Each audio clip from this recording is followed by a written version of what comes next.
দেওয়ালের ছবিটা হঠাৎ নড়ল, আর পরের সেকেন্ডেই শটগানের নল তার মাথায়। ঘরটা নিস্তব্ধ। দেয়ালে ঝোলানো প্রতিকৃতির মানুষটা হঠাৎ জীবন্ত হয়ে উঠল। ধীরে ধীরে সে শটগান তুলল, সোজা লোকটার মাথা লক্ষ্য করে। পাশে থাকা শক্তিশালী মহিলা ইচ্ছে করে কথা বলে মনোযোগ সরাতে চাইলেন, কিন্তু কিয়াঙ্গে তার চোখের ভেতর ঝিলিক দেখে বুঝে গেল এটা ফাঁদ। ঠিক গুলির মুহূর্তে সে সরে গেল। বিস্ফোরণের শব্দে দেয়াল কেঁপে উঠল। কিয়াঙ্গে গড়িয়ে সামনে গিয়ে প্রতিকৃতির ভেতর থেকে বের হওয়া ঘাতককে মেঝেতে আঁচড়ে ফেলল। 1 সেকেন্ডও নষ্ট না করে কোমর থেকে অস্ত্র টেনে নিল। ঠান্ডা, নির্ভুল এক গুলি। ঘাতক নিথর। কিন্তু খেলা এখানেই শেষ নয়। ছায়ার আড়ালে আরও 2 জন লুকিয়েছিল। কিয়াঙ্গে গভীর শ্বাস নিল। ম্যাক্রির বিখ্যাত রিকয়েল কন্ট্রোল কৌশলের মতো স্থির হাতে লক্ষ্য ঠিক করল।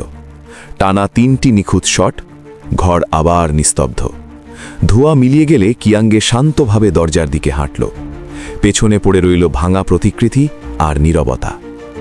এখন প্রশ্ন, এটা কি শুধু একটি অ্যাম্বুশ ছিল, নাকি কেউ বড় খেলা শুরু করেছে? ফায়ার।